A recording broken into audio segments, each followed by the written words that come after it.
Single dad noticed a woman crying at a gas station, but when she whispered her next words, his entire world shattered. And what she revealed could change both of their lives forever. So will he walk away, or risk everything to save her? Before we get into the story, comment below where in the world you are watching from today. The fluorescent lights of the gas station cast harsh shadows across the empty parking lot. Daniel Brooks rubbed his tired eyes, his weathered hands still carrying the faint scent of wood polish from the hardware store. Another long day done, another quiet drive home ahead. Just like always.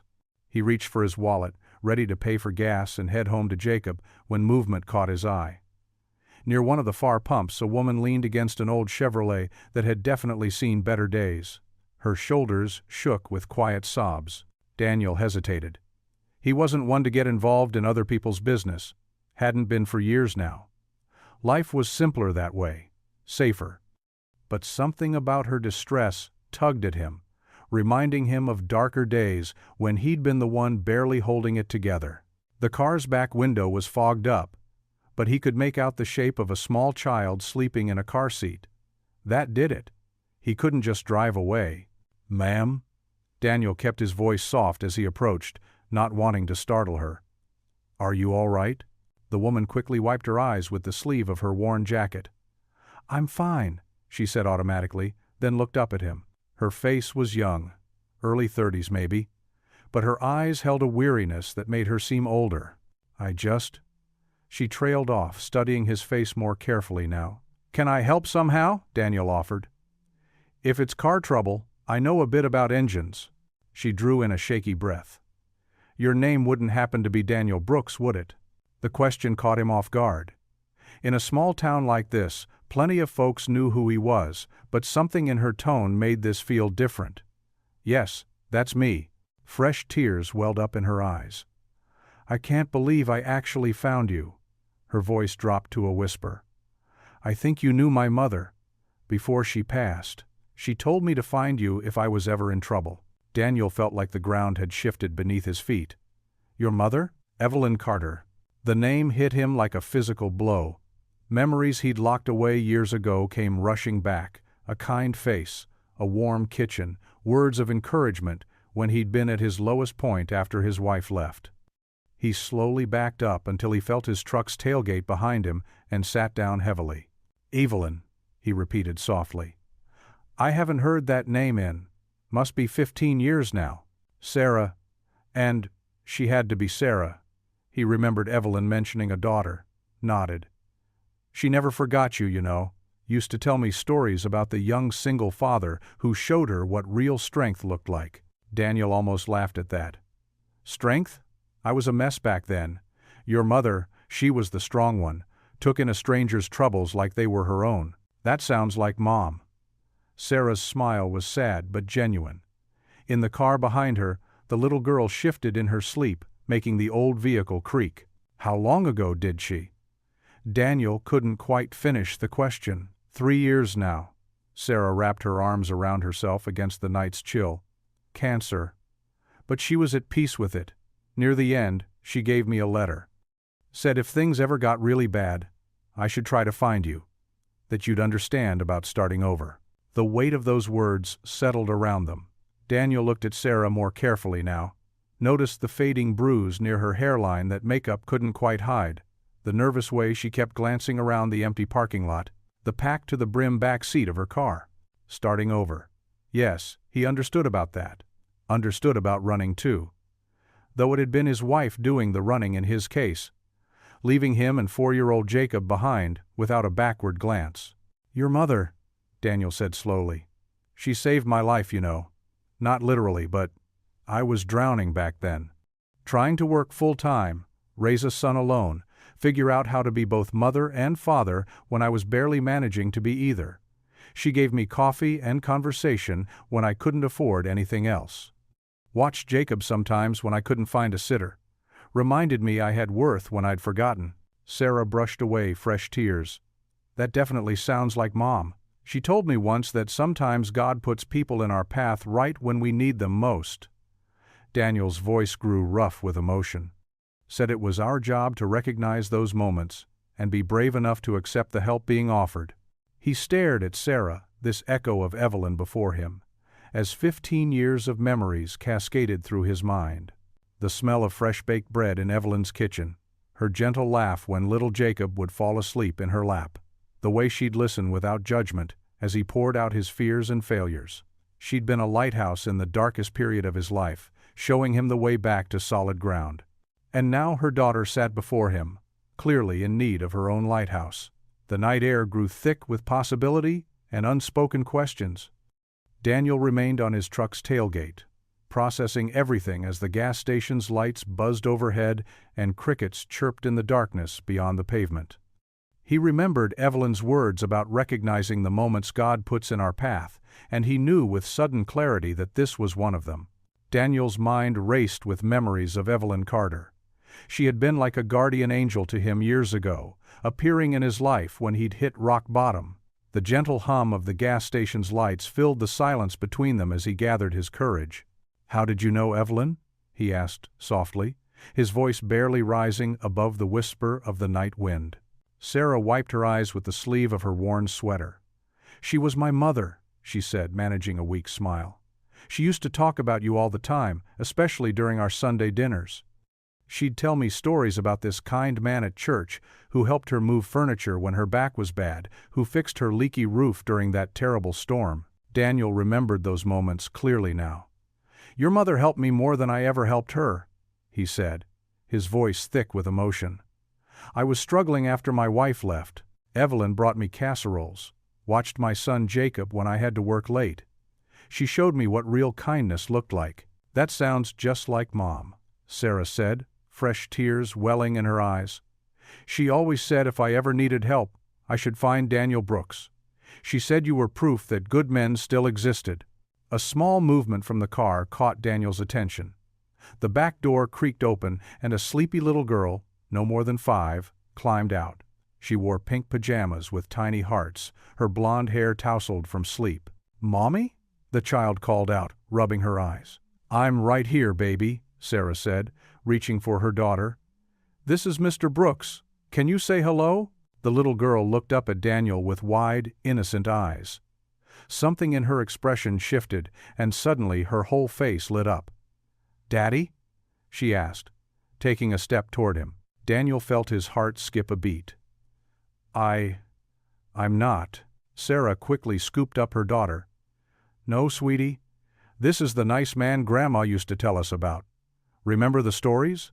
"The stories about Daddy?" Lily asked, confusion clear in her young voice. Sarah's cheeks flushed red. "I'm so sorry," she said to Daniel. "Mom used to tell her stories about you, about how you were such a good father to your son, how you never gave up, even when things were hard. I think Lily just assumed." Daniel's chest tightened. He remembered how Jacob had been at that age, so eager to see good in the world, so quick to give love. "It's okay," he managed to say, though the word daddy had stirred something deep inside him he thought he'd buried long ago. Lily laid her head on her mother's shoulder, her eyes growing heavy again. "He looks just like in the pictures," she mumbled sleepily. "Pictures?" Daniel asked. Sarah shifted Lily in her arms. "Mom kept that photo from the church fundraiser, the one where you're helping build the playground. She'd show it to Lily when she told stories about faith and kindness." She paused, biting her lower lip. "I probably shouldn't have let her build up this image of you, but Mom's stories, they gave us hope when we needed it most." Daniel watched as Sarah gently placed the now sleeping Lily back in the car, tucking a worn blanket around her small form. When Sarah turned back to him, he could see the exhaustion etched in every line of her face, the fear hiding behind her eyes. "Sarah," he said carefully, "why are you really here? What kind of trouble did you mean?" She wrapped her arms around herself, as if trying to hold herself together. The fluorescent lights caught the fading bruise near her collar, one she'd tried to hide with her sweater. "I had to leave," she whispered, her voice breaking. "Tom, my husband, he." She stopped, drawing in a shaky breath. It started with words, then pushing, then. She gestured vaguely to her collar. "Last week, he went after Lily's teddy bear, with scissors. Said next time it wouldn't be the bear. I packed what I could and left, while he was at work. Daniel felt a familiar anger rise in his chest, the kind he'd felt years ago when he'd see Evelyn struggling with her own burdens. "Do you have somewhere safe to go?" he asked, already knowing the answer. Sarah shook her head, tears falling freely now. "We've been driving for 2 days, staying in the car mostly. I found Mom's old letter with your name and this town. I know it's crazy to show up like this, to hope that maybe—" She trailed off, unable to finish. Daniel stood there, the weight of the moment pressing down on him. He thought about his quiet life, the careful routine he'd built with Jacob, the walls he'd constructed to keep his heart safe. Then he looked at Sarah, saw Evelyn's kindness in her eyes, and at Lily, sleeping innocently in the back seat. He thought about how Evelyn had once opened her door to him when he'd needed it most. How that simple act of kindness had changed the course of his life. The choice before him now felt both terrifying and somehow inevitable, like standing at the edge of a cliff and knowing you had to jump, not because it was safe, but because it was right. The fluorescent lights of the gas station buzzed overhead, casting harsh shadows across Daniel's weathered face as he leaned against his truck. His eyes stayed fixed on Sarah's beat-up sedan, where little Lily had drifted back to sleep in the back seat. The night air felt heavy with the weight of decision.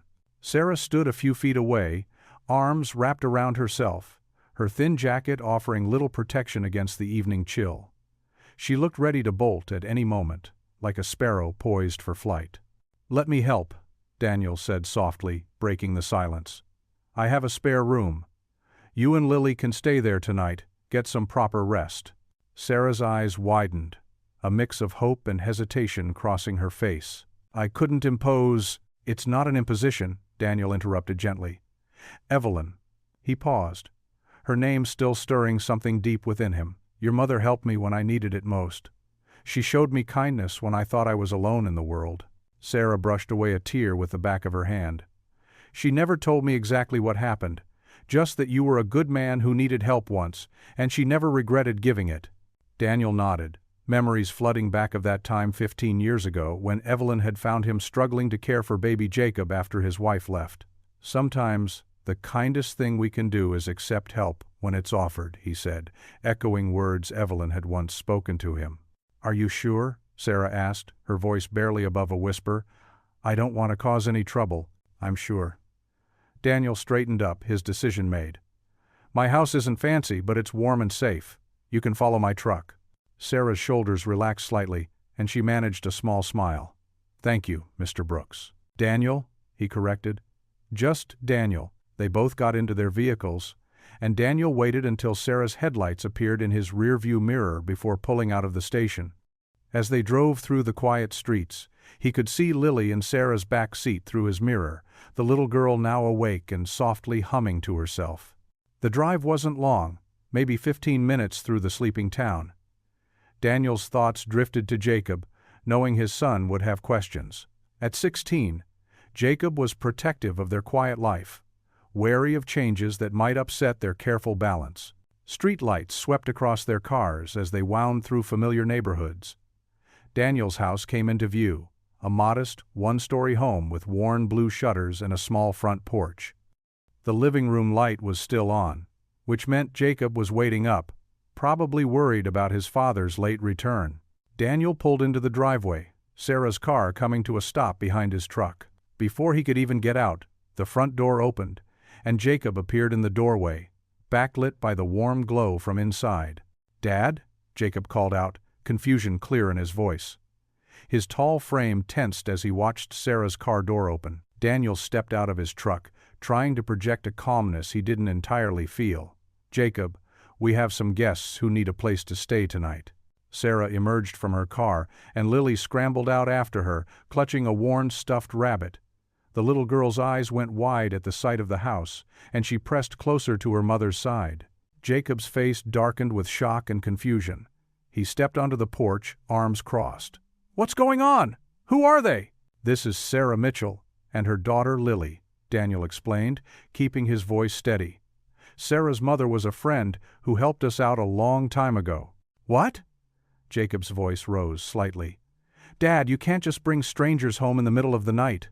Sarah flinched at Jacob's words, and Lily buried her face in her mother's coat. Daniel saw the fear creeping back into Sarah's eyes. The same look she'd had at the gas station. "Jacob," Daniel said firmly, using the tone that reminded his son who was the parent. "They need our help. Remember what Pastor Mike always says about being there for others?" Jacob's jaw clenched, but some of the anger left his stance. He looked from his father to Sarah and Lily, then back again. "This is crazy," he muttered, but his arms uncrossed. "Hi," Lily's small voice piped up suddenly. She peered around her mother's coat, rabbit clutched tight. "I like your house. It looks like a happy house." The simple innocence of her words seemed to catch Jacob off guard. His expression softened slightly, though confusion still lingered in his eyes. "Dad," he said, quieter now, "can we talk inside for a minute?" Daniel nodded, then turned to Sarah. "Come on in. We can get you settled while Jacob and I have a quick chat." Sarah hesitated at the bottom of the porch steps, but Lily tugged her forward, the little girl's fear apparently forgotten in her curiosity about the house. As they approached the door, Jacob stepped aside, his face a mix of emotions Daniel couldn't quite read. The warm light from the living room spilled out onto the porch, illuminating their small group. In that moment, Daniel felt the weight of what he was doing, opening his home, disrupting the careful routine he and Jacob had built. But when he looked at Sarah's grateful face and Lily's innocent trust, he knew in his heart it was right. "Let's all head inside," he said, gesturing toward the door. "It's been a long night for everyone." Daniel pushed open the front door of his modest home, flicking on the entryway light. The warm glow revealed Jacob standing in the living room, arms crossed tightly over his chest. His son's face was a mix of confusion and wariness, as Sarah and Lily stepped tentatively inside. "Dad?" Jacob's voice carried a note of accusation. "What's going on?" Daniel set his keys on the small table by the door, buying himself a moment to find the right words. "Jacob, this is Sarah and her daughter Lily. They're going to stay with us tonight." Sarah hung back near the door, one hand protectively on Lily's shoulder. The little girl rubbed her sleepy eyes, taking in the unfamiliar surroundings with quiet curiosity. "Stay with us?" Jacob's eyebrows shot up. "Since when do we take in strangers?" "They're not exactly strangers," Daniel said, moving into the living room. The familiar scent of the pine-scented cleaner he always used filled the air, a stark contrast to the uncertainty of the moment. "Sarah's mother was someone who helped me years ago, when things were rough after your mom left." Jacob's shoulders tensed at the mention of his mother. "That was a long time ago." "Sometimes old kindnesses need repaying," Daniel said quietly. He turned to Sarah. "The spare room is upstairs, first door on the right. The bathroom's right next to it." "I can sleep on the couch," Sarah offered quickly. "Lily can take the spare room." "Nonsense," Daniel replied. "The room's big enough for both of you. Jacob, could you grab the extra blankets from the hall closet?" Jacob didn't move immediately, his teenage defiance clear in every line of his body. But something in his father's steady gaze must have reached him, because he finally uncrossed his arms and headed for the closet. "You really don't have to," Sarah began, but Daniel held up a gentle hand. "It's already decided. Are you folks hungry? I can heat up some leftover casserole." Lily's small voice piped up, "I'm hungry, Daddy." The word hung in the air, making Jacob freeze in place, blankets half pulled from the closet. Sarah's cheeks flushed. "Lily? Honey? Remember what we talked about? Mr. Brooks is being kind enough to let us stay, but—" "It's okay," Daniel cut in, though his heart squeezed at the innocent mistake. "Let's just get everyone fed."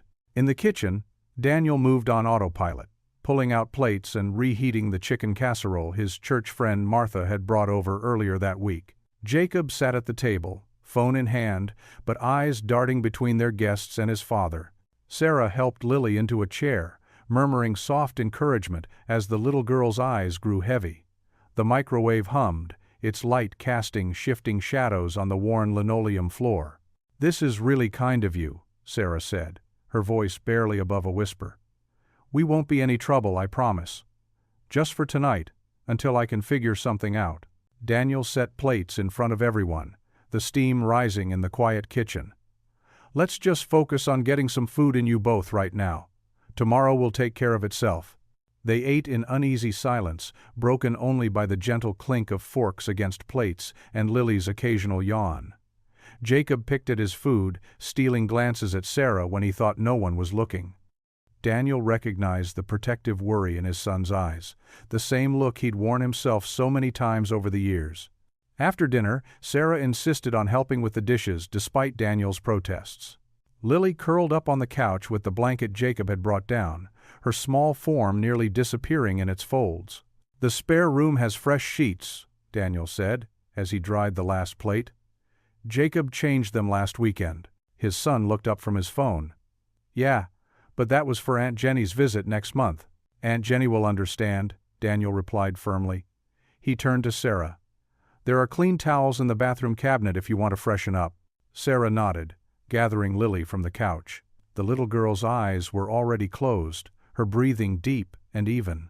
"Thank you," Sarah whispered, following Jacob upstairs as he showed them to the room. When Jacob came back down, he found his father standing at the living room window, staring out into the darkness. The street was quiet, the neighboring houses dark except for porch lights, casting pools of yellow on empty driveways. "Dad," Jacob said, his voice careful, "are you sure about this?" Daniel kept his eyes on the night sky, where stars peeked through breaks in the clouds. Part of him wanted to say no, to admit that he was terrified of disrupting the careful balance he and Jacob had built. But another part, the part that remembered Evelyn's kindness when he'd been at his lowest, felt a deep sense of rightness. "Sometimes," he said slowly, "doing the right thing means taking a risk. But what if—" "I know, son." Daniel turned from the window, meeting Jacob's worried gaze. "I know all the what-ifs. But tonight, 2 people needed help. That's all we need to know right now." Jacob sighed, running a hand through his dark hair, a gesture so like his father's that it made Daniel's heart ache. "Just be careful, okay?"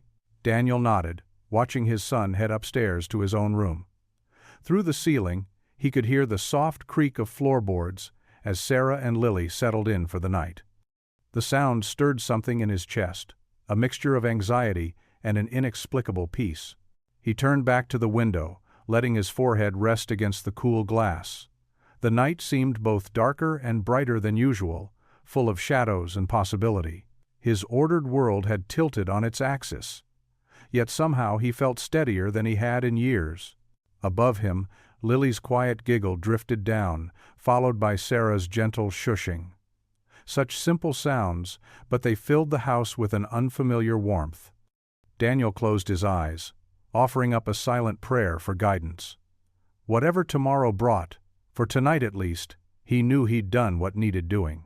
The morning sunlight streamed through the kitchen windows, casting warm patches across the worn linoleum floor. Daniel woke to an unfamiliar aroma that made his stomach growl, the smell of bacon, eggs, and something sweet drifting up the stairs.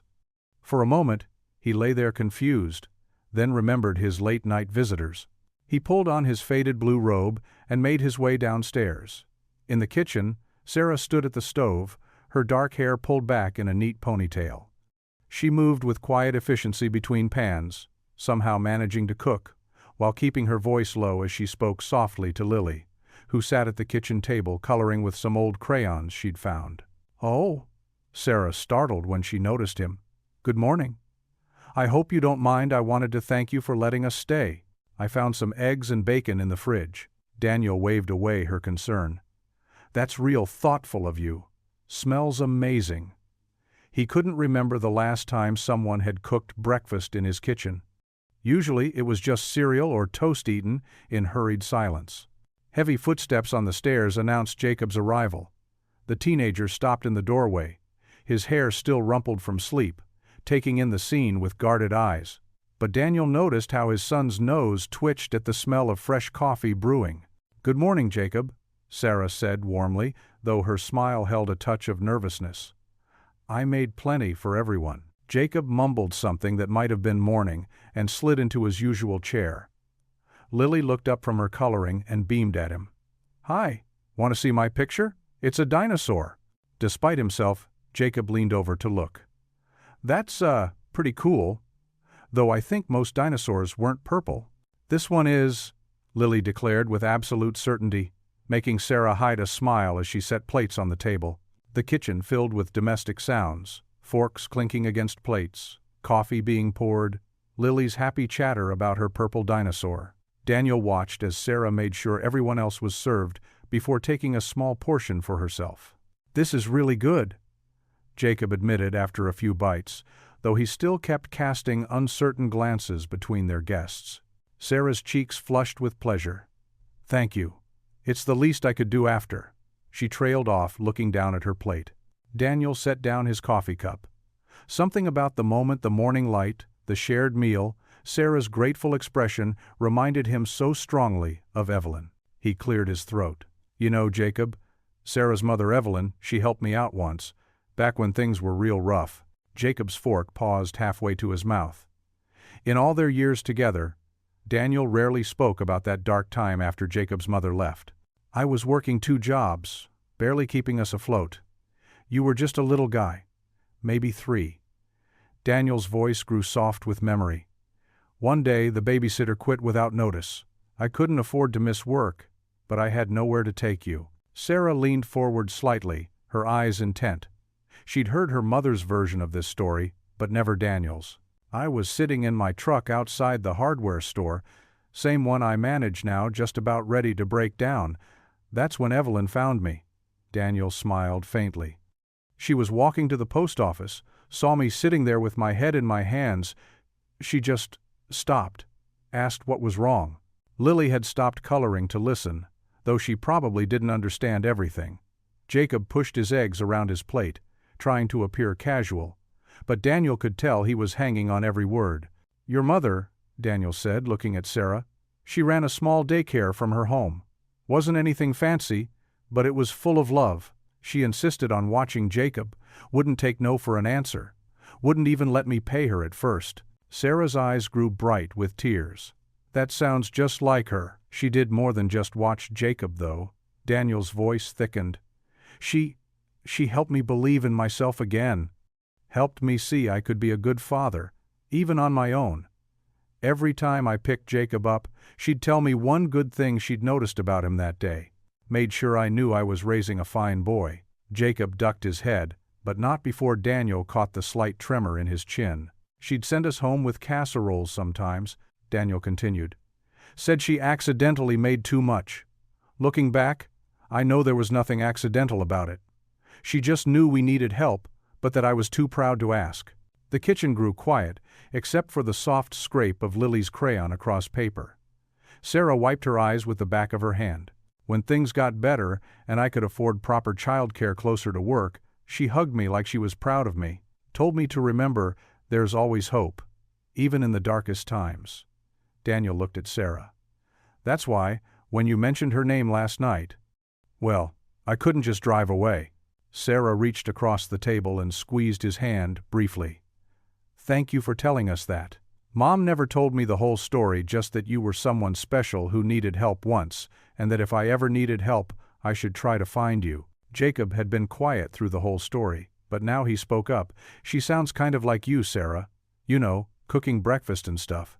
It wasn't much, but coming from Jacob, it was like a peace offering. Sarah's whole face lit up at the small compliment. Lily chose that moment to proudly hold up her finished drawing. "Look, the purple dinosaur has a family now." She'd added 3 more colorful figures next to the original dinosaur. The kitchen, which had felt so strange and tense the night before, now hummed with something different. The morning sunlight seemed brighter somehow, warming the worn tablecloth and glinting off their coffee cups. Jacob watched Lily explain her drawing with animated gestures, a thoughtful expression softening his usually guarded features. For the first time since Sarah and Lily's arrival, the tension in his shoulders began to ease, just a little. The kitchen was quiet, except for the soft ticking of the wall clock and the hum of the refrigerator. Daniel sat at the worn oak table, his hands wrapped around a mug of chamomile tea. Sarah sat across from him, her own cup untouched, steam rising in gentle wisps. Through the window, crickets chirped in the darkness, a peaceful sound that felt at odds with the heaviness in the room. "The kids are finally asleep," Daniel said softly, breaking the silence. Lily seemed to settle in, Okay. Sarah nodded, her fingers tracing the rim of her mug. She did. She's gotten good at adapting to new places. Her voice caught slightly on the words. Daniel noticed how she kept her shoulders hunched, making herself smaller. The kitchen light cast shadows under her eyes, revealing the exhaustion etched on her face. Sarah, he said gently, can you tell me what brought you here? Really? She drew in a shaky breath, then slowly pushed up the sleeve of her sweater. Daniel's breath caught. Purple and yellow bruises marked her arm, some fresh, others fading. Tom, my husband, she whispered. He's been like this for years, but lately, it's gotten worse. Daniel's hands tightened around his mug, his knuckles turning white. Has he hurt Lily? No. Sarah pulled her sleeve back down. I never let him near her when he was angry. I'd send her to her room, or take whatever was coming myself. Tears welled in her eyes. But last week he threatened to. Said he'd teach her respect like he taught me. That's when I knew we had to leave.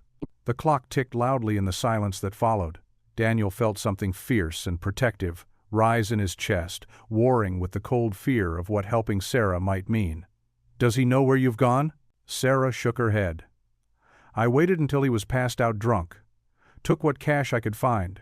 Grabbed Lily's favorite stuffed animal. And just drove.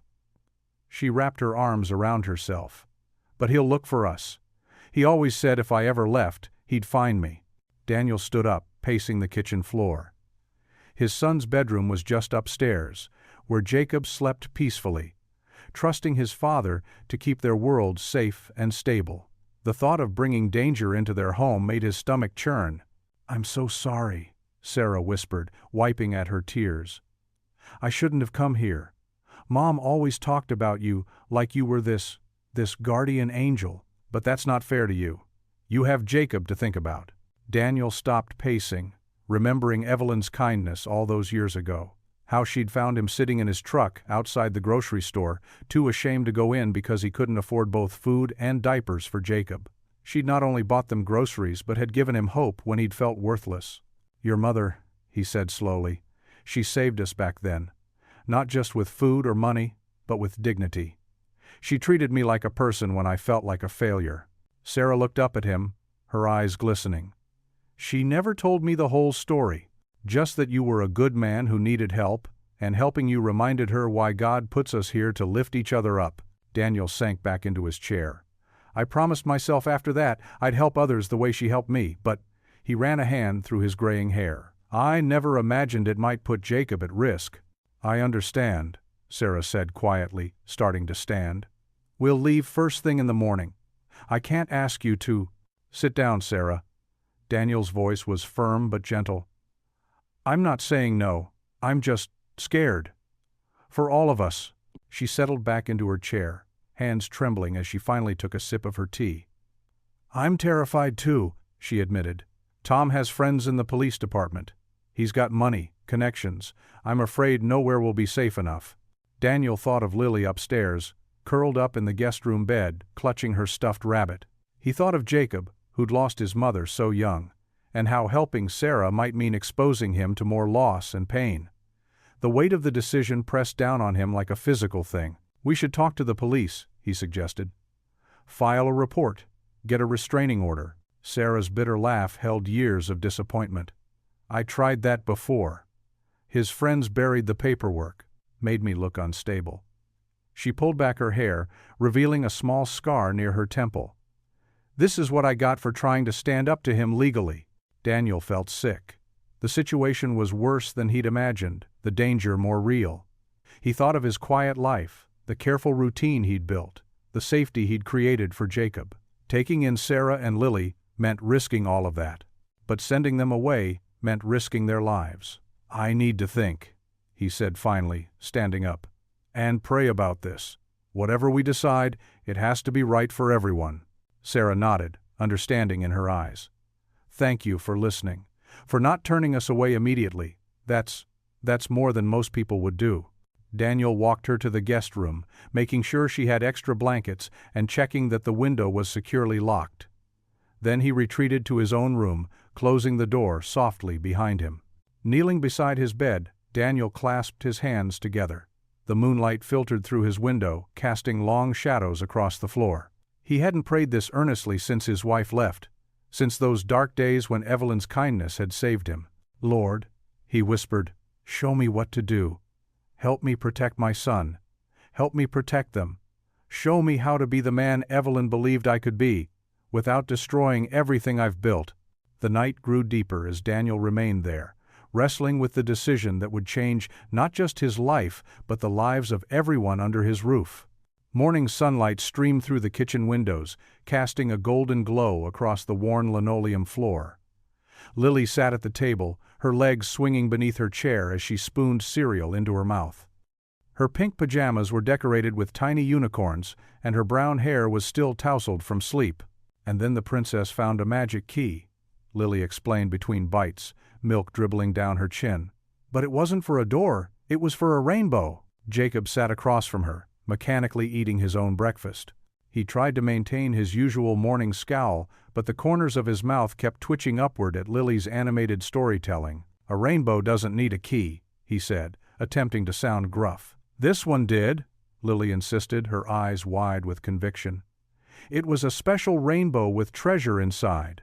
Daniel stood at the counter, preparing his coffee while watching the unexpected scene unfold. For years, breakfast had been a quiet affair, just him and Jacob eating in comfortable silence. Now the kitchen rang with Lily's cheerful voice, and something in his chest grew warm at the sight of his son's reluctant smile. Sarah appeared in the doorway, already dressed for the day in simple jeans and a faded blue sweater. "Lily, honey, try to eat more and talk less," she said gently. "We don't want your cereal getting soggy." "But Jacob needs to know about the rainbow key," Lily protested. Jacob ducked his head, but not before Daniel caught the full smile that finally broke through. It transformed his son's face, making him look younger, more like the boy he'd been before life had taught him to be guarded. Throughout the morning, Sarah moved through the house with quiet purpose. Daniel noticed her gathering up scattered toys, straightening throw pillows, and collecting dirty clothes. When he tried to protest, she simply shook her head. "Please," she said softly. "It's the least I can do." In the laundry room, Sarah sorted colors from whites with practiced efficiency. Daniel passed by with his empty coffee mug and paused, watching as she hummed quietly, while folding Jacob's t-shirts into neat squares. There was something both heartbreaking and beautiful about her careful attention to this simple task. The house began to feel different. Little changes appeared throughout the day, fresh flowers from the garden in a mason jar on the kitchen windowsill, the throw blanket artfully draped over the back of the couch, the smell of homemade cookies wafting from the oven. By afternoon, Sarah had organized the cluttered pantry and was preparing dinner, real dinner, not the usual microwaved meals or takeout that had become their staple. The kitchen filled with the aroma of roasting chicken and herbs. "You really don't have to do all this," Daniel said, leaning against the doorframe. Sarah looked up from chopping carrots, her eyes uncertain. "I want to contribute something. You've given us so much already." Before Daniel could respond, Lily's laughter rang out from the living room. He turned to see her chasing a paper airplane that Jacob had made for her. The teenager was sprawled on the couch, trying to maintain his cool facade, but his eyes sparkled as he watched Lily's delight. "Look, Daddy," Lily called to Daniel, holding up the airplane. "Jacob made it fly all the way across the room." Daniel felt the familiar ache in his chest at being called Daddy, but now it was mixed with something else, a warmth he couldn't quite name. He glanced at Sarah and saw her watching her daughter with tears in her eyes, quickly blinked away as she returned to her cooking. The day continued to unfold with small moments of grace. Sarah taught Lily to fold napkins into triangles for dinner. Jacob showed Lily how to build a fort with couch cushions. The house filled with sounds that had been absent for too long: genuine laughter, playful squeals, the casual chatter of people sharing space and life. As evening approached, Sarah prepared Lily for bed, their gentle voices carrying down the hallway as they read a bedtime story. Daniel sat in his armchair, pretending to read the newspaper while actually listening to the unfamiliar domestic sounds of his home. Later, after Sarah had gone to the guest room, Jacob stood in the hallway outside Lily's temporary bedroom. The door was cracked open, spilling a thin line of nightlight glow across the carpet. Inside, Lily lay curled up under her blanket, clutching a worn teddy bear that Jacob had dug out of his old toy box earlier that day. He watched her peaceful face, remembering how she had hugged the stuffed animal with such joy when he'd given it to her. "You can keep him," he'd said gruffly. "I don't need it anymore." But the truth was, seeing his old bear brought comfort to this little girl made him feel something he hadn't expected, a fierce kind of protectiveness. Lily shifted in her sleep, mumbling something about rainbow keys, and Jacob felt the last of his resistance melting away. The teddy bear, his constant companion through years of loneliness after his mother left, had found a new purpose. Just like their home, which had been quiet for so long, was finding a new purpose too. He lingered there in the hallway, watching over Lily's dreams, no longer fighting the warmth that had begun to grow in his heart. The stuffed animal's worn fur caught the nightlight's glow, a silent guardian of childhood dreams, passing from one healing heart to another. The old pickup truck rattled down Main Street early Sunday morning, carrying more passengers than it had in years. Daniel's knuckles were white on the steering wheel as he navigated toward the familiar white steeple of First Community Church. His stomach churned with worry about how his church family would react to Sarah and Lily. "Are you sure about this?" Sarah asked softly from the passenger seat, smoothing Lily's dress for the 10th time. "We don't want to cause any trouble." "Church is for everyone," Daniel replied, though his voice wavered slightly. He glanced in the rearview mirror at Jacob, who sat next to Lily, in the back seat. His son wore the blank expression that had become his shield lately. The gravel crunched under the truck's tires as Daniel pulled into the parking lot. Several heads turned their way, and he saw Mrs. Henderson, the church secretary, pause mid-stride on her way inside. His heart thumped harder. "Here we go," he muttered, more to himself than anyone else. They climbed out of the truck, Lily's patent leather shoes clicking on the pavement as she hopped down. Sarah helped straighten the little blue bow in her daughter's hair, her own sundress moving in the morning breeze. Before Daniel could even close his door, Mrs. Henderson was hurrying over, her round face split with a warm smile. "Daniel Brooks! And who do we have here?" "This is Sarah Mitchell and her daughter Lily," Daniel said, his voice stronger than he expected. "They're staying with us for a while." Mrs. Henderson's eyes softened with understanding. Without hesitation, she reached out and took Sarah's hands in her own. "Welcome, dear. We're so glad you're here." Tears welled in Sarah's eyes at the simple kindness. Daniel felt something tight in his chest begin to loosen. More church members approached as they made their way to the entrance. Each greeting was warmer than the last. Old Mr. Jenkins, who rarely spoke to anyone, bent down to compliment Lily's dress. The Thompson twins, usually shy, invited Jacob to sit with them during service. Inside, they settled into Daniel's usual pew, about halfway back. The familiar smell of wood polish and old hymnals wrapped around them. Lily bounced on the cushioned seat, fascinated by the stained glass windows that painted rainbow patterns on the floor. Pastor Mike stepped up to the pulpit, his kind eyes scanning the congregation before landing on their pew. He smiled, and Daniel felt the last of his tension drain away. "Today," the pastor began, "we're talking about compassion, about opening our hearts when God calls us to help others, even when it seems difficult or scary." Daniel's breath caught. Sarah stilled beside him. In Matthew 25:40, Jesus tells us, "Whatever you did for one of the least of these brothers and sisters of mine, you did for me." But what does that mean in our daily lives? The sermon unfolded, like a conversation meant just for them. Pastor Mike spoke about the courage it takes to help others, and the bravery it takes to accept help. He talked about how God often works through ordinary people, turning simple acts of kindness into powerful moments of grace. Sarah wiped tears from her cheeks. Daniel found himself doing the same, especially when Pastor Mike described how helping others often heals the helper too. After the service, they joined the congregation in the fellowship hall. The long tables were laden with coffee, punch, and homemade treats. Church ladies pressed plates of cookies into Sarah's hands. Deacon Wilson's wife insisted they take home a casserole. Lily tugged at Daniel's sleeve, her face sticky with punch. "Daddy, can I have another cookie?" The conversation around them didn't skip a beat.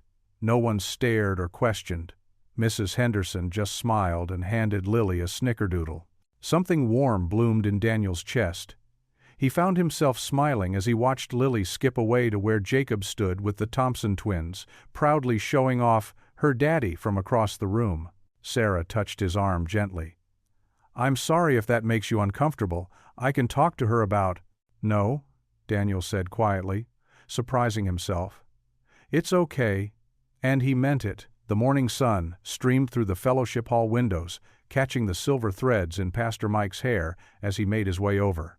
"Daniel," he said warmly, "it does my heart good to see your family here today. Your family." The words settled over Daniel like a blessing. They stayed until the last cookie was wrapped up and the coffee pot was empty. Jacob actually laughed at something the Thompson twins said. Sarah had 3 different invitations to join the women's Bible study. Lily had made friends with what seemed like every child in the congregation. As they walked back to the truck, Daniel's steps felt lighter than they had in years. The smile on his face wasn't forced or polite, it was real, reaching all the way to his eyes. The morning had shown him something he'd forgotten. That purpose could feel like this, like warmth and welcome and belonging. The truck doors creaked open, and Lily scrambled into the back seat, still chattering about her new friends.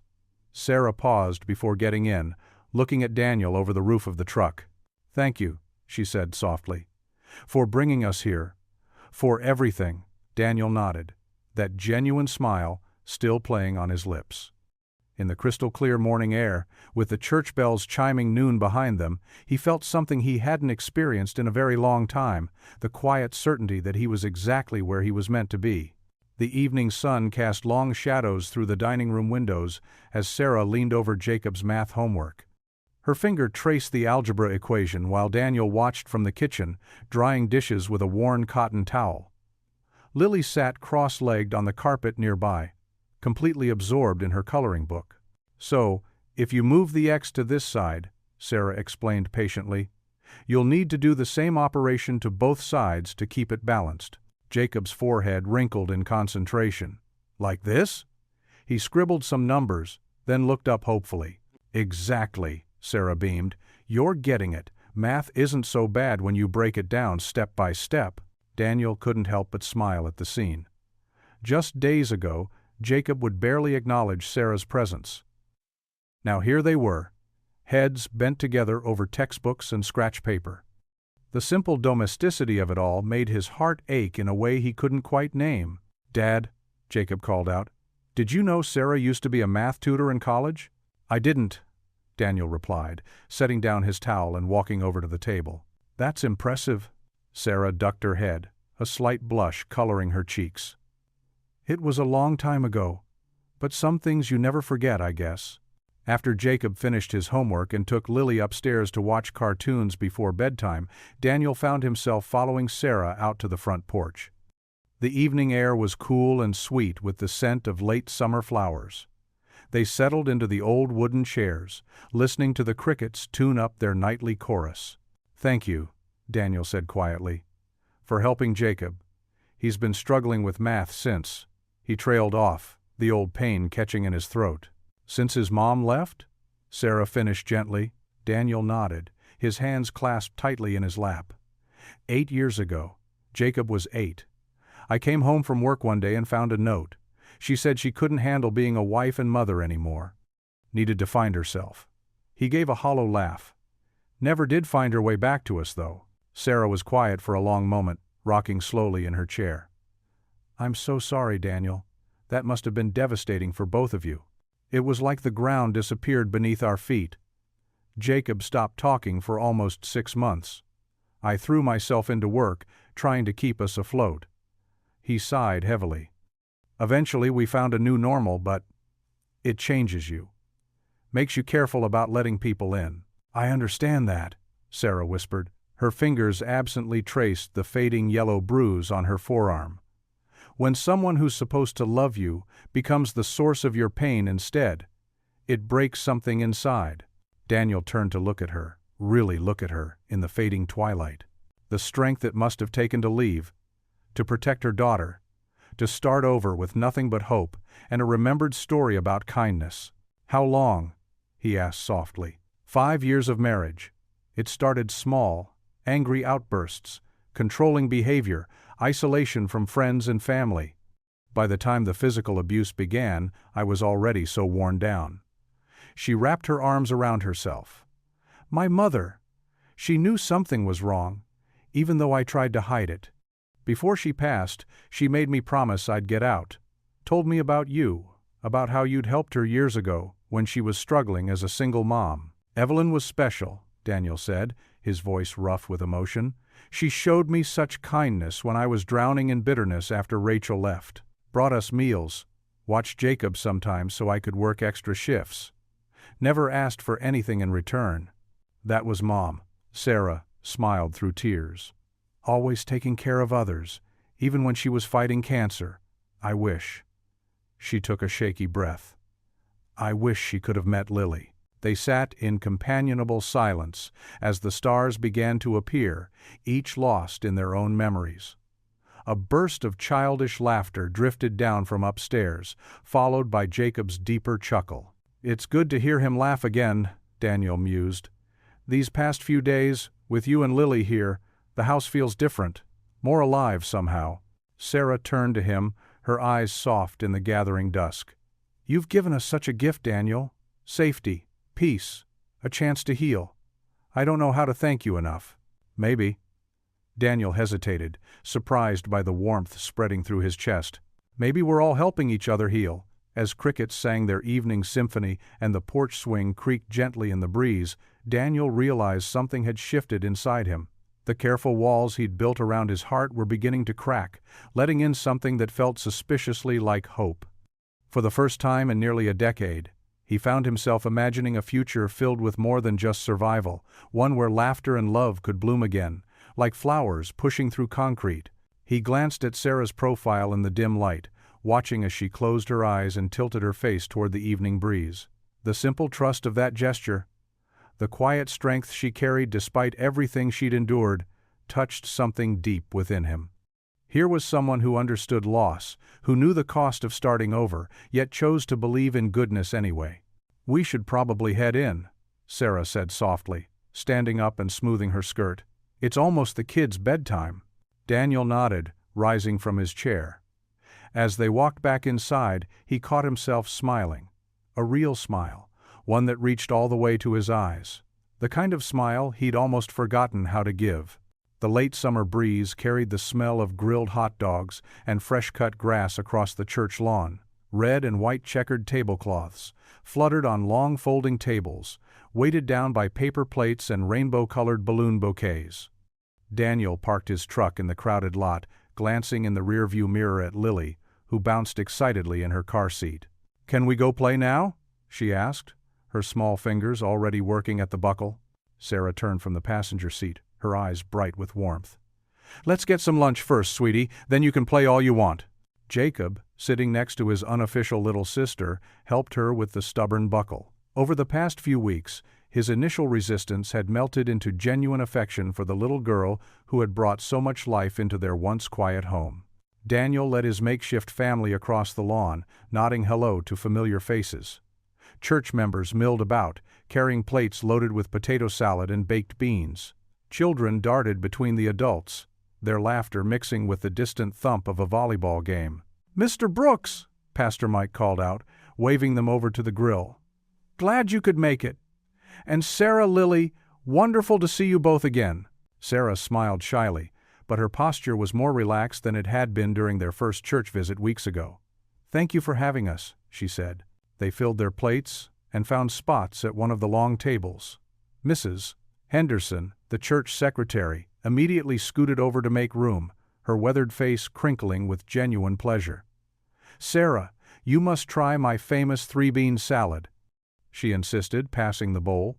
Daniel watched as Sarah chatted easily with the other women, her shoulders losing their habitual tension. Lily sat between them, meticulously separating her hot dog from its bun, while Jacob explained the proper technique for adding condiments.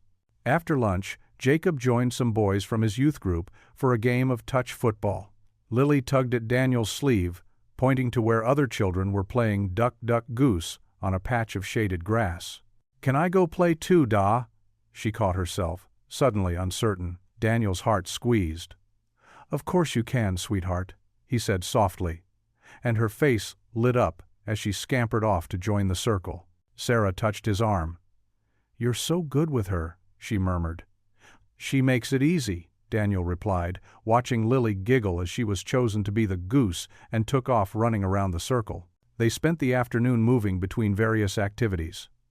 Daniel found himself pulled into a horseshoe tournament while Sarah helped at the face-painting station. Jacob's team won their football game, and he actually smiled when Lily cheered for him from the sidelines. As the afternoon wore on, Daniel noticed how naturally they all fit together. The other church members treated them like they'd always been a unit, asking Sarah about her new job at the diner and complimenting Lily's drawings from Sunday school. Thunder rumbled in the distance, and parents began packing up coolers and folding chairs. Daniel was helping to take down a volleyball net when he heard the pattering of small feet behind him. "Daddy!" Lily's voice rang out clear and strong across the lawn. She launched herself at his legs, wrapping her arms around them tight. "Look what I made!" Daniel's heart swelled as he knelt down to examine the popsicle stick picture frame she'd created at the craft table. The word "family" was written in wobbly letters across the top. Several nearby church members smiled warmly at the scene. Mrs. Henderson wiped a tear from her eye, remembering how long Daniel had kept to himself after his wife left. Now here he was, his face glowing with joy as this little girl called him Daddy without hesitation or shame. "It's beautiful, Lily," he said, his voice thick with emotion. "Why don't we find a special picture to put in it when we get home?" "Can it be the one from last Sunday?" she asked hopefully. "When we all dressed up nice?" "That's a perfect choice," he agreed, ruffling her hair gently. Jacob appeared with their cooler, having already packed up their remaining supplies. "Mom said there's ice cream before we go," he told Lily, the word Mom slipping out naturally. If he noticed his slip, he didn't acknowledge it, but Sarah, who was walking up behind them, certainly did. Her eyes glistened as she caught Daniel's gaze. They made their way to the dessert table, where Lily carefully selected a chocolate ice cream sandwich. As she sat on a nearby bench between Jacob and Sarah, carefully licking around the edges to catch any drips, Daniel felt a profound sense of rightness settle over him. The setting sun painted the sky in soft pinks and purples, and another distant rumble of thunder urged the remaining families toward their cars. Daniel gathered their things, watching as Jacob helped Lily wipe sticky chocolate from her fingers with a napkin. "Thank you all for coming," Pastor Mike called out as they passed. "Sarah, we'll see you at the women's Bible study on Wednesday?" "Wouldn't miss it," she replied with a genuine smile. As they walked to the truck, Lily skipping between them and Jacob carrying the cooler, Daniel caught Sarah's eye. In that moment of shared understanding, he saw his own gratitude reflected in her gaze. Gratitude for second chances, for healing, for the mysterious ways God worked to bring broken pieces together into something whole and beautiful. They stood there for a long moment, just looking at each other, while the first fat raindrops began to fall around them. Daniel's footsteps were soft on the carpeted hallway as he left Lily's room. Her bedtime routine had become as natural as breathing, tucking the pink blanket just under her chin, making sure her favorite stuffed elephant was within reach, and listening to her sleepy prayers that always ended with, "Thank you for my new daddy." Tonight, those words echoed in his mind differently. The church picnic's warmth still lingered, but as he walked toward his bedroom, a familiar heaviness settled in his chest. His hands trembled slightly as he closed his door, and he sank onto the edge of his bed, the springs creaking under his weight. The darkness of his room seemed to amplify every doubt he'd been pushing away. He could still feel Lily's small arms around his neck as she'd hugged him goodnight, still see Sarah's gentle smile across the picnic table, still hear Jacob's unexpected laughter during the three-legged race. It had been perfect, too perfect. "Just like before," he whispered to the empty room, his voice rough with emotion. Memories of his ex-wife flooded back, sharp and painful despite the years. She'd smiled at him that way too once, made promises, created a home, then left, without looking back, leaving him to explain to a confused young Jacob Why Mommy wasn't coming home.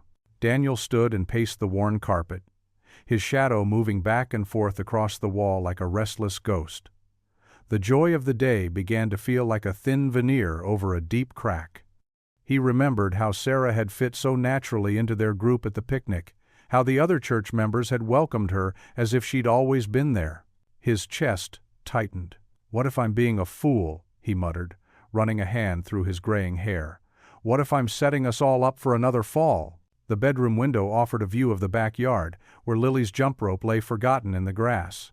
Earlier that week, she'd convinced Jacob to teach her how to skip, and Daniel had watched from the kitchen as his teenage son displayed unexpected patience with her clumsy attempts. Now, in the pale moonlight, that simple jump rope seemed to mock him with its promise of permanent happiness. His knees felt weak, and he lowered himself into the old armchair in the corner. It still held the indent of countless nights spent reading to Jacob when he was small. The familiar texture of the worn fabric under his fingers brought no comfort tonight. "Lord," he whispered, closing his eyes, "I don't know if I can do this again." His prayer came out broken and uncertain. The risk. It's not just me this time. It's Jacob. And Lily. His voice caught on her name. "That little girl calls me Daddy, with so much trust. What if—" He couldn't finish the thought. The sound of laughter drifted up from downstairs. Sarah and Jacob, probably cleaning up the last of the picnic containers. The normalcy of it squeezed Daniel's heart like a vice. He remembered other nights of laughter, other moments of perfect family harmony that had shattered like glass. His hands clasped together, knuckles white with tension. "I thought I was past this," he prayed. "I thought I was stronger now." But the old fears rose like floodwaters. Fear of abandonment, fear of failure, fear of watching another family crumble through his fingers like sand. The clock on his nightstand ticked steadily, marking time in a world that suddenly felt unstable. Daniel rocked slightly in his chair, trying to find his center. "Lord, give me wisdom," he pleaded. "Show me if I'm being faithful or foolish." But the answer didn't come in a flash of clarity. Instead, his mind filled with smaller moments.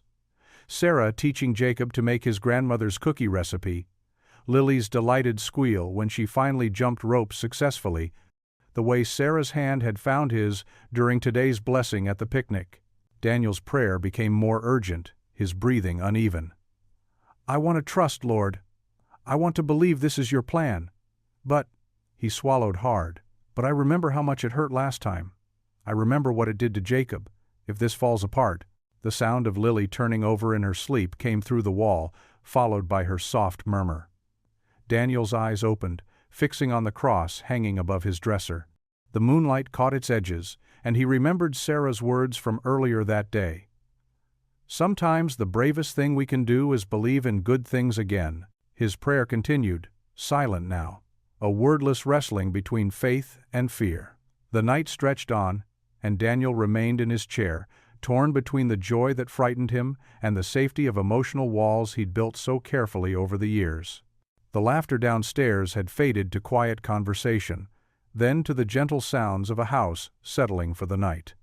But Daniel kept praying, his heart caught between the memory of past pain and the possibility of future joy, between the urge to protect himself and the call to love freely once again. The harsh pounding on the front door shattered the peaceful night. Daniel jolted awake, his heart hammering against his ribs. The clock on his bedside table read 11:47 p.m. Another round of thunderous knocks echoed through the house. Daniel threw on his robe and hurried down the hallway.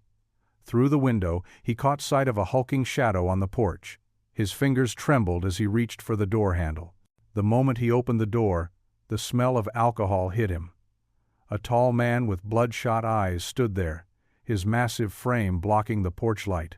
Even in the dim glow, Daniel could see the rage etched across his face. "Where are they?" the man growled. "Where's my wife and daughter?" Daniel's throat went dry. This was Sarah's husband, the man she'd been running from. He tried to keep his voice steady. "I think you should leave." "Like hell I will." The man stepped forward, forcing Daniel to back up. "Sarah, get out here." Footsteps rushed down the stairs behind Daniel. Sarah appeared, wrapped in her nightgown, her face pale with terror. "Mark, please," she whispered. "Just go. You think you can take my kid and run." Mark's voice boomed through the house. "Who do you think you are?" Daniel moved to stand between them, but his legs felt weak. Images of his own wife leaving flashed through his mind, the helplessness, the shame, the crushing weight of abandonment. His hands started to shake. "I'll call the police," Daniel managed to say, but his voice cracked. Mark laughed, a harsh sound that made Sarah flinch.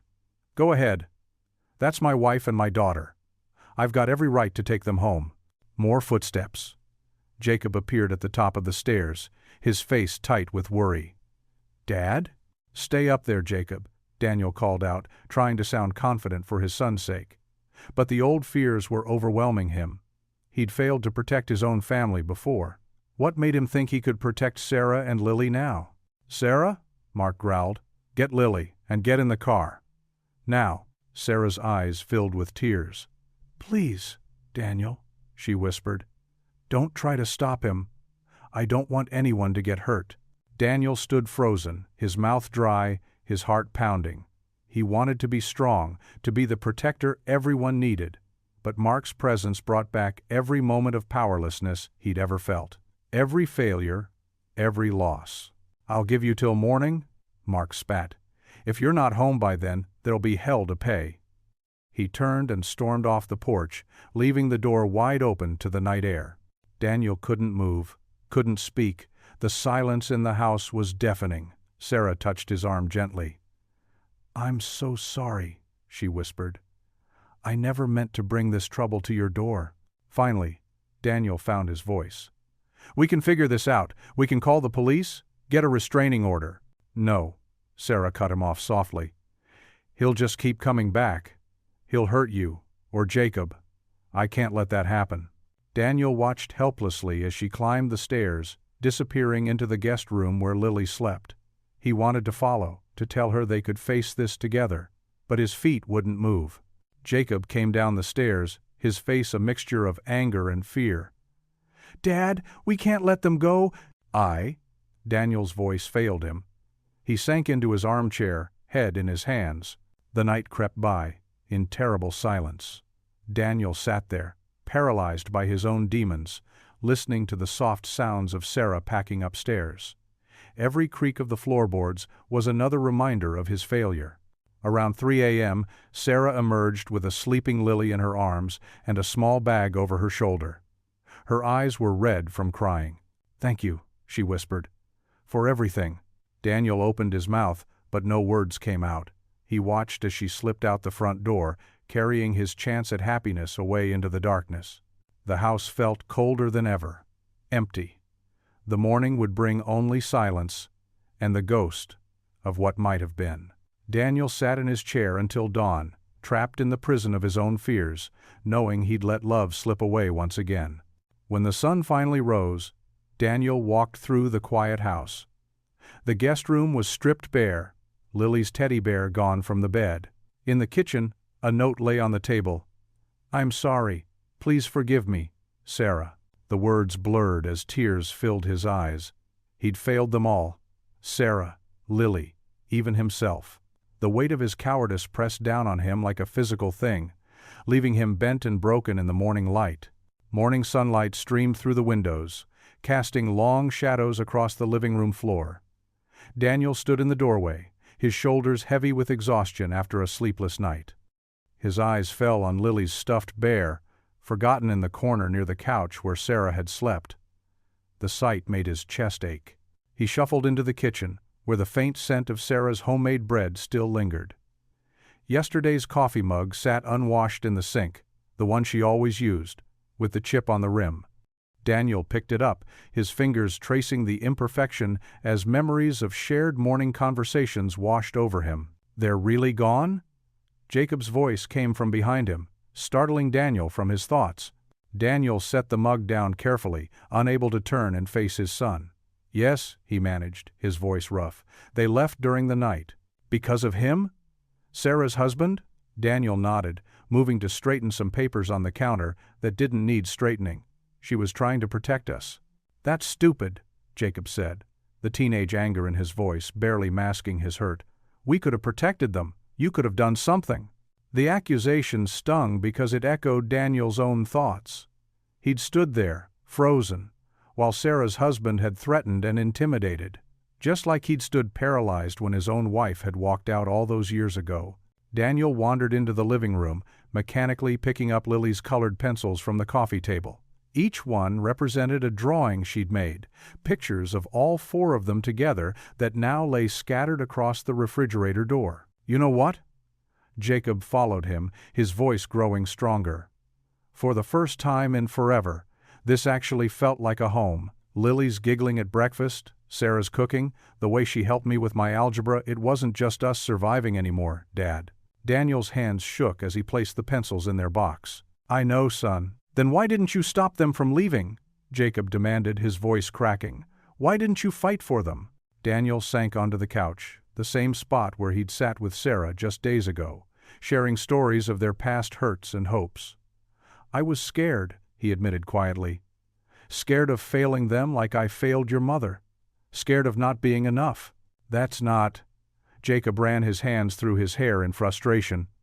"Dad, you didn't fail with Mom. She left us. But Sarah and Lily, they wanted to stay. They chose us." Daniel looked up at his son, surprised by the wisdom in his words. Jacob had grown so much in these past weeks, showing a maturity that went beyond his 16 years. "Remember what Sarah said about her mom?" Jacob continued, sitting beside his father. "How Evelyn called you her guardian angel? Well, I saw it too. The way you gave them safety, how you made Lily feel protected. You were exactly what they needed." The memory of Evelyn's kindness surfaced, how she'd helped him find his footing when he'd been a young single father, lost and drowning in responsibility. She'd shown him that accepting help wasn't weakness, that opening his heart could be an act of strength. "And you know what else?" Jacob's voice softened. "They were what we needed too. I didn't want to admit it at first, but having them here, it made me remember what it feels like to be part of something bigger than just getting through each day." Daniel stood and walked to the window, looking out at the morning sky, the same sky he'd stared at the night Sarah and Lily first arrived, when he'd wondered if helping them would disrupt the careful peace he'd built. But that peace had been more like emptiness, he realized. A void he'd mistaken for stability. "I saw you smiling again, Dad," Jacob said from behind him. "Real smiles, not just the ones you put on for my sake. And at church yesterday, when Lily called you Daddy, you looked too whole." Daniel's vision blurred with tears he couldn't hold back. The weight of years of self-protection, of carefully constructed walls, pressed down on him. "I don't want to go back," Jacob declared. "I don't want us to go back to just existing. Sarah and Lily showed us we could be more. They showed us we could be a family." Daniel turned to face his son, seeing in Jacob's eyes the same longing for connection that he felt in his own heart. The boy who had once resented Sarah and Lily's presence now stood before him, advocating for the very thing Daniel had been too afraid to embrace. "When did you get so wise?" Daniel asked, managing a weak smile. "Maybe when I stopped being afraid of change," Jacob replied. "Like you need to do now." Daniel looked around the room again, but this time he didn't just see the empty spaces Sarah and Lily had left behind. He saw the possibility of what could be the life they'd started building together. The laughter that had filled these walls, the love that had begun to heal old wounds. He couldn't go back to being the man who kept his heart locked away. That man had survived, yes, but he hadn't truly lived. That man had mistaken loneliness for safety, isolation for peace. Sarah and Lily had shown him a different way.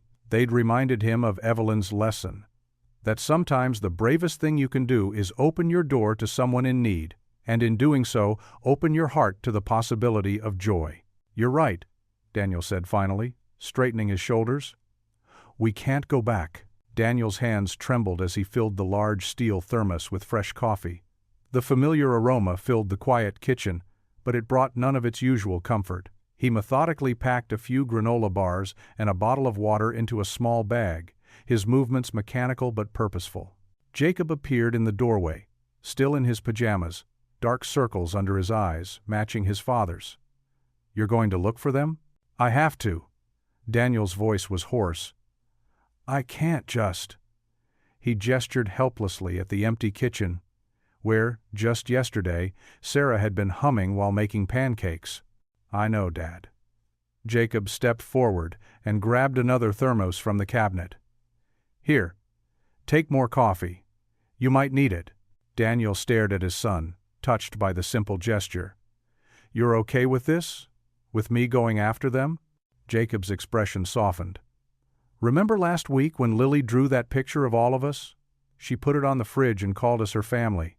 He swallowed hard. I didn't think I wanted a sister. Or. He glanced away. You know. But now. Daniel pulled his son into a tight hug. I know, buddy. I know. Outside, the morning air was crisp and cool. Daniel climbed into his truck, the engine rumbling to life. He had called in sick to work for the first time in 5 years. Some things were more important than perfect attendance. The first few hours were a blur of small-town diners and gas stations.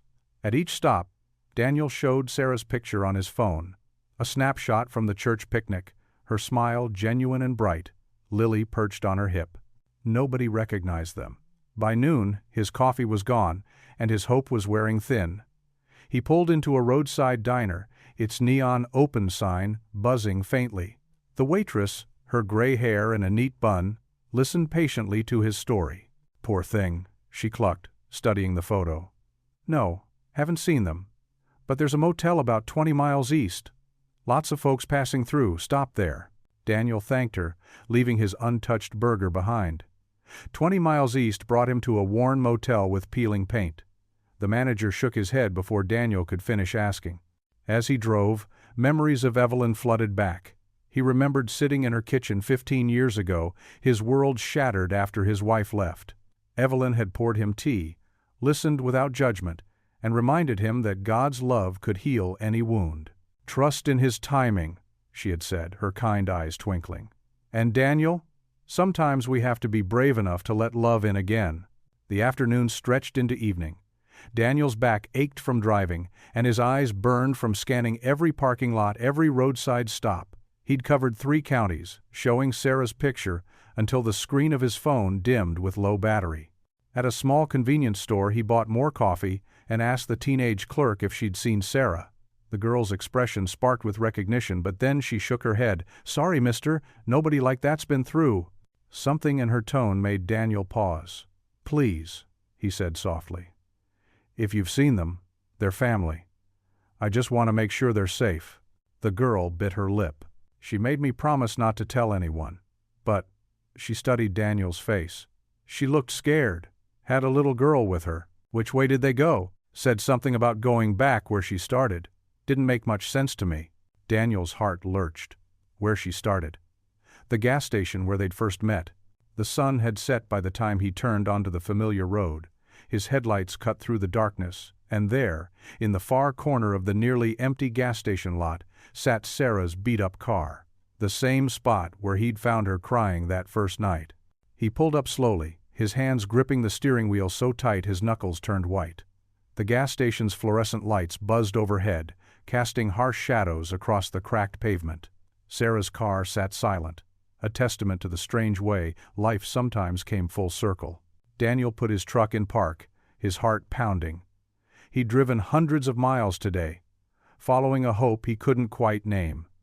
Now, seeing Sarah's car, he remembered Evelyn's words about being brave enough to let love in again. Maybe it was time to do more than just remember her wisdom. Maybe it was time to live it. He turned off his engine, the sudden silence heavy with possibility. Everything that happened next would depend on courage, his and Sarah's both. The same courage Evelyn had taught them about in different times, different ways. The courage to trust, to hope, to try again. The night air was cool as Daniel stepped out of his truck. The gas station's lights hummed above him, just as they had on that first fateful night. The gas station's fluorescent lights cast harsh shadows across the empty parking lot. Daniel's truck rolled to a stop, his headlights illuminating Sarah's beat-up car in the same spot where they'd first met. His heart hammered against his ribs as he caught sight of Sarah's silhouette through the foggy windshield, her head bowed over Lily's sleeping form. He switched off the engine, and silence fell heavy around him. For a moment, he just sat there, watching his breath cloud in the cold night air. The same "Open 24 hours" sign buzzed and flickered above, casting intermittent blue light across the wet pavement. Daniel's legs felt like lead as he climbed out of his truck. Each step toward Sarah's car seemed to take forever, the gravel crunching beneath his boots. As he drew closer, he could see Sarah's shoulders shaking with silent sobs, one hand absently stroking Lily's hair. Lily was curled up on her mother's lap like a small cat, her face peaceful in sleep, still clutching the stuffed bear she'd left behind at his house. The sight of it made Daniel's throat tight. Jacob must have slipped it into their things before they left. He tapped gently on the window, trying not to startle them. Sarah's head jerked up, her eyes wide with fear until she recognized him. Tears had left tracks down her cheeks, and her hair was disheveled from running her fingers through it, a nervous habit he'd come to know well over the past weeks. She quickly wiped at her face with her sleeve, then carefully rolled down the window. "Daniel," she whispered, her voice cracking. "I'm so sorry. I couldn't." "May I?" he asked softly, gesturing to the passenger side door. Sarah nodded, and Daniel walked around the car, opening the door as quietly as possible to avoid waking Lily. He slid into the seat, noting how cold it was inside the car. The engine wasn't running, probably to save gas. "How did you find us?" Sarah asked, her words barely audible. "I've been driving all day," Daniel admitted. "But somehow I knew you might come back here, where it all started." Sarah's chin trembled as fresh tears welled up. "I shouldn't have run, I know that, but when Tom showed up," she drew a shaky breath, "I couldn't bear the thought of him hurting you or Jacob. You've both been so good to us, and we've already caused so much trouble." Daniel turned in his seat to face her properly. "Sarah, look at me." She raised her eyes reluctantly to meet his. "You and Lily aren't trouble. You're not a burden." His voice was firm but gentle. "These past weeks, you've brought life back into our home. Jacob smiles again. There's laughter in our kitchen. Even the church feels warmer with you both there. But Tom—" "We'll deal with Tom together," Daniel interrupted, his voice steady despite the fear that still lurked in his heart. "I was wrong to freeze up when he came. I let my old wounds, my past failures, paralyze me. But I'm not that man anymore." He reached across the center console and took both her cold hands in his.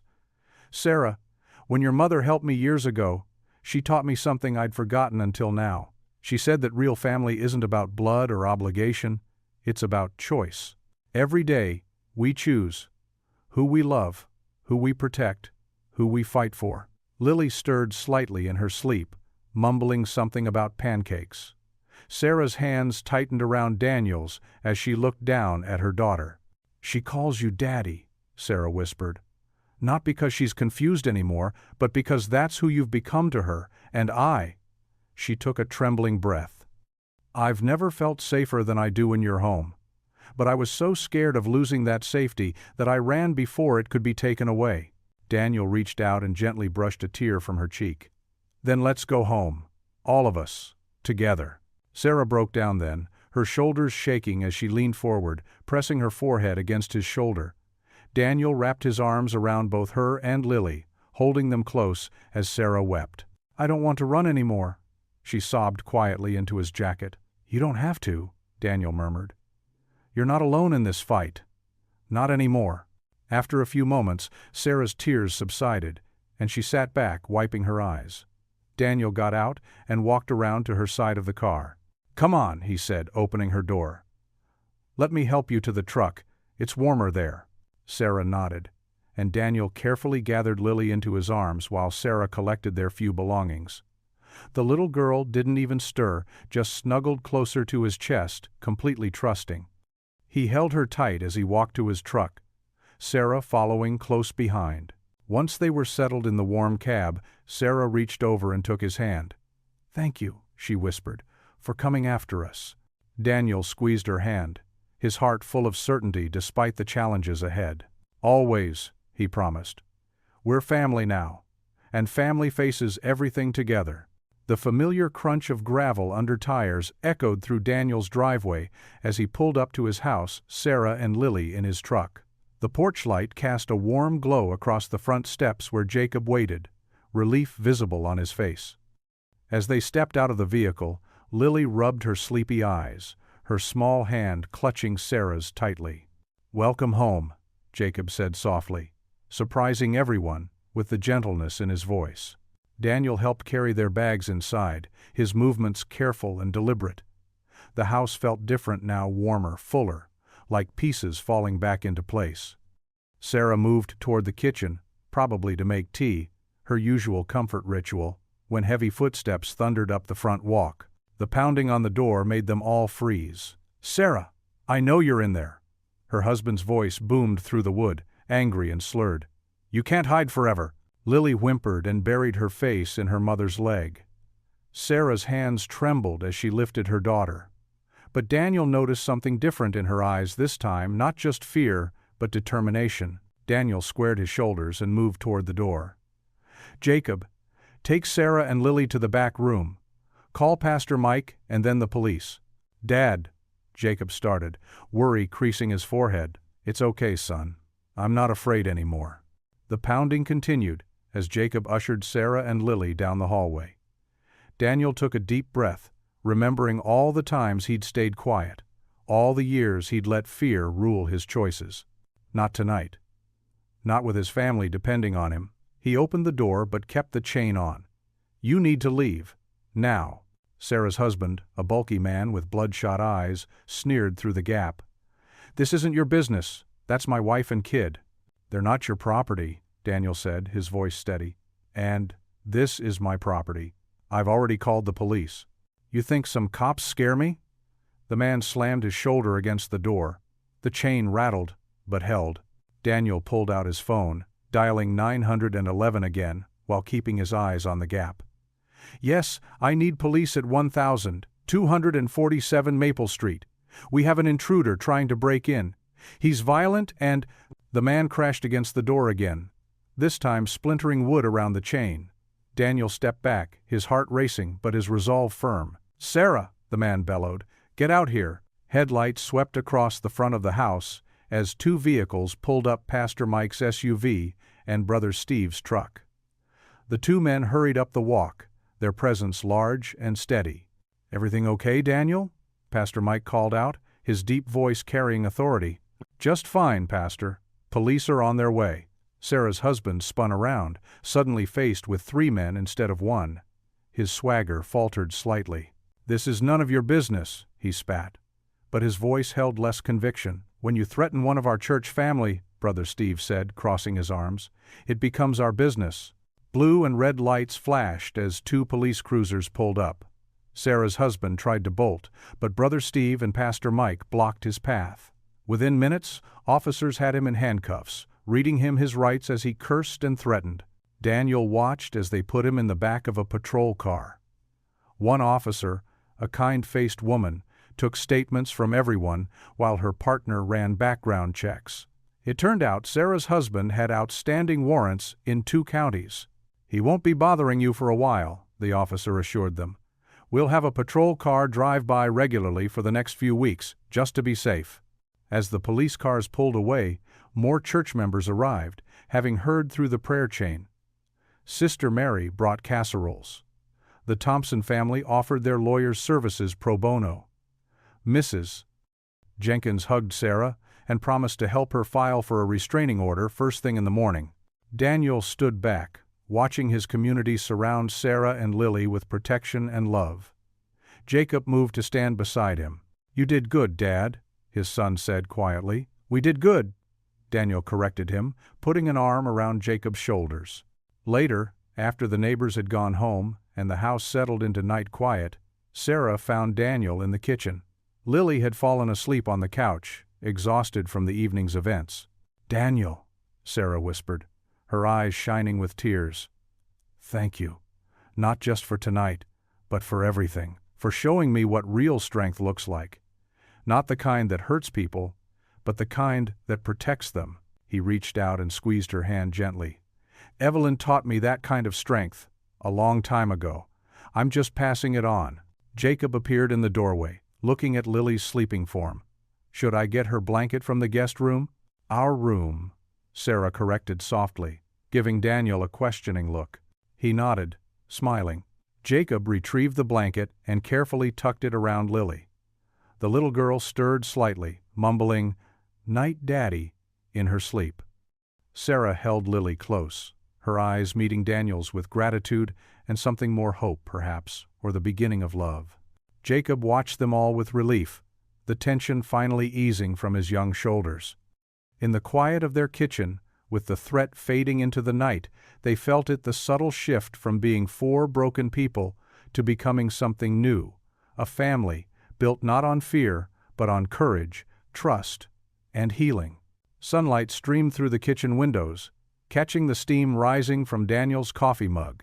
The house hummed with morning activity, so different from the quiet mornings he'd known for years. From down the hall came the sound of Lily's giggles, mixing with Jacob's playful growls as he chased her, pretending to be a monster. "Walking feet, please," Sarah called out, her voice carrying a warmth that made Daniel smile. She stood at the counter, packing lunches, one for Lily's preschool, one for Jacob's school, and a smaller one for her shift at the local bookstore. Daniel watched her move around the kitchen with easy familiarity. The past few weeks had transformed his home in ways he never expected. Photos of Lily's artwork now decorated the fridge, her finger paintings bringing splashes of color to the once bare surface. Sarah's touch showed in the fresh curtains, the potted herbs on the windowsill, and the constant aroma of home-cooked meals. "Got everything ready for your shift today?" Daniel asked, reaching for the toast that popped up.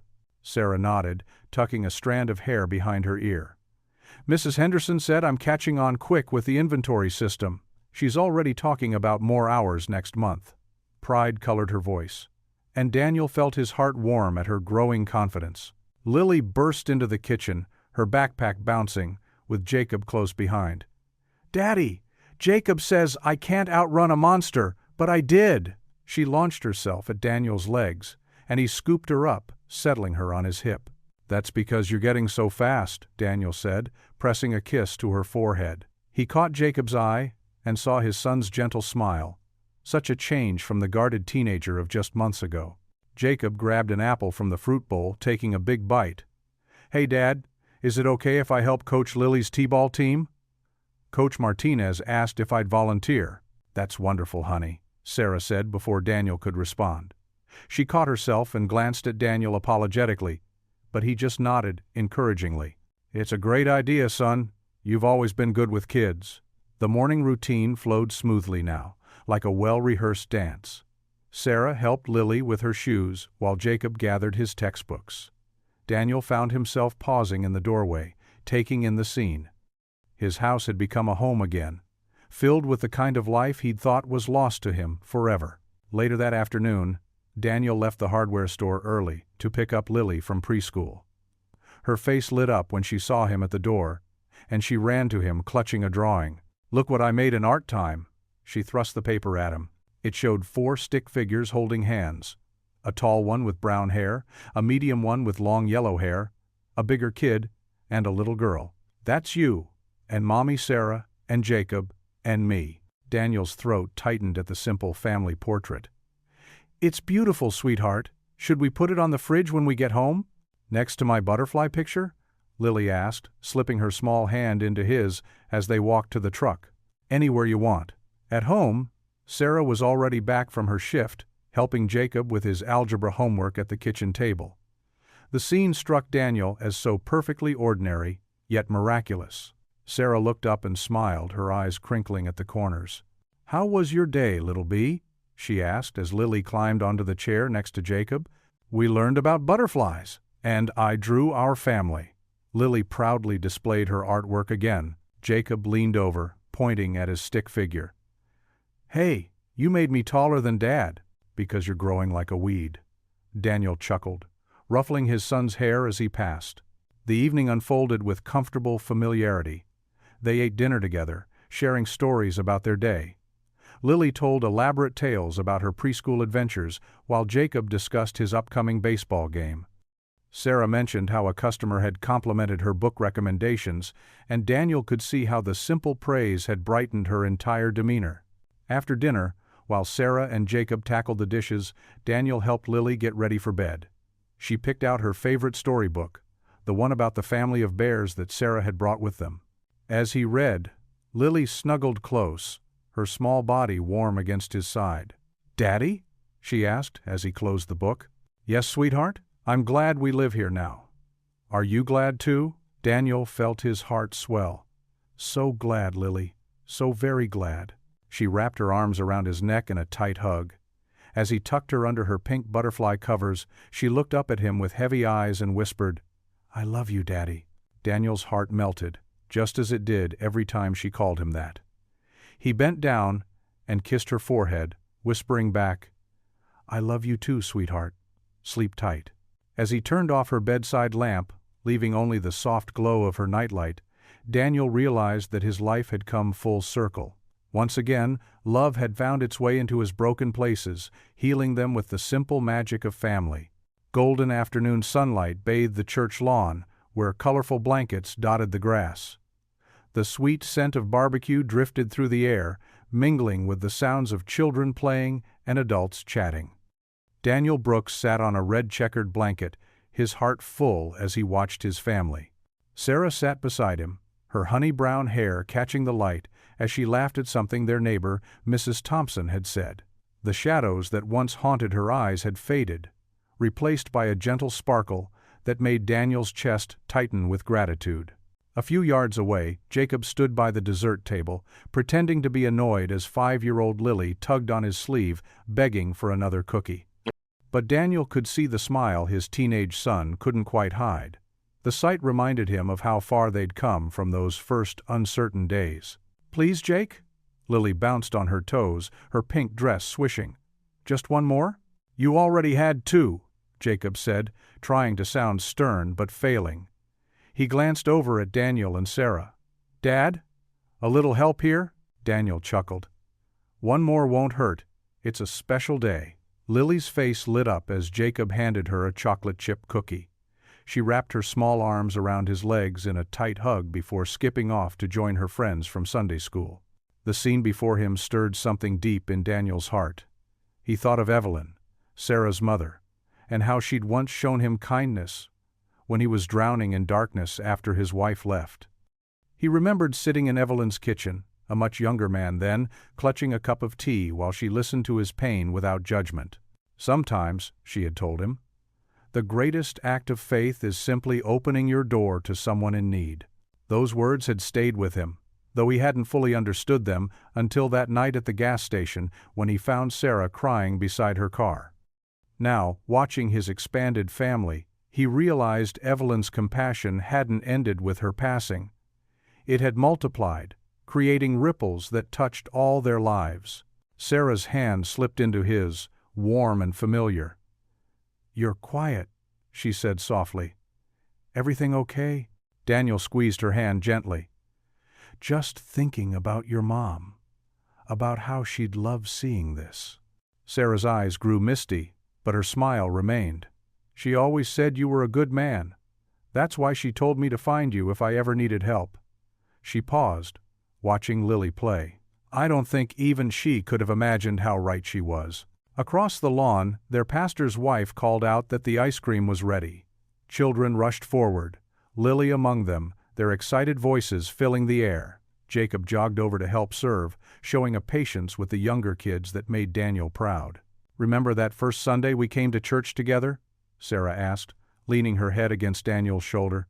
"I was so nervous." Daniel nodded. He remembered how Sarah had gripped Lily's hand too tightly, how Jacob had stood stiff and uncertain. But the congregation had welcomed them with open arms, no questions asked, just like Evelyn would have done. "Look at us now," he said, his voice thick with emotion, and there was so much to look at. Their family had been built from broken pieces, but those cracks had become the very places where love flowed through most strongly. Jacob, once so wary of change, now played the protective big brother with natural ease. Lily, who'd never known a father's love before, bloomed in the safety of their home. And Sarah, Beautiful, strong, Sarah had transformed from a frightened woman into someone who walked with quiet confidence. The afternoon sun painted everything in warm hues as families gathered in groups across the lawn. Mrs. Thompson's grandson toddled over to share his ice cream with Lily, both children's faces soon sticky with vanilla. Jacob sat with some church friends his age, but kept glancing over to check on his sister. Daniel felt Sarah's thumb brush over his knuckles, a gesture so simple yet full of meaning. They didn't need words anymore to express what lay in their hearts. The past months had taught them a new language of trust, built through small moments of faith and countless acts of love. A light breeze rustled through the trees, carrying the distant sound of wind chimes from the church steeple. Daniel tilted his face toward the sky, feeling the warmth of the sun on his skin. In his heart, he whispered a quiet thank you, to God, to Evelyn, to all the forces that had brought them together. Thank you for second chances. Thank you for showing me that love could be reborn, even from the ashes of past pain. Thank you for teaching me that family isn't just about blood. It's about the choice to open your heart, again and again. Daddy! Lily's voice rang out as she ran toward them, ice cream dripping down her chin. Come play with us. We're going to do the three-legged race. Sarah laughed, giving his hand a gentle push. Go on. Your daughter needs you. Daniel stood, brushing grass from his pants. As he walked toward Lily's outstretched hands, he felt the warm weight of belonging settle over him like a blessing. This was what Evelyn had known all along, that compassion wasn't just about helping others. It was about allowing yourself to be helped, to be changed, to be loved. The sound of laughter surrounded him, his family's voices weaving together in a melody sweeter than any he'd known before. And in that moment, under the vast blue sky, Daniel Brooks knew with perfect certainty that he was exactly where he was meant to be. What would you do if you were in their place? Comment your answer below and let's see how you'd rewrite the ending. If you enjoyed the story of Daniel Brooks, I handpicked the next story that you will enjoy. Please don't miss this one. Click here to watch it.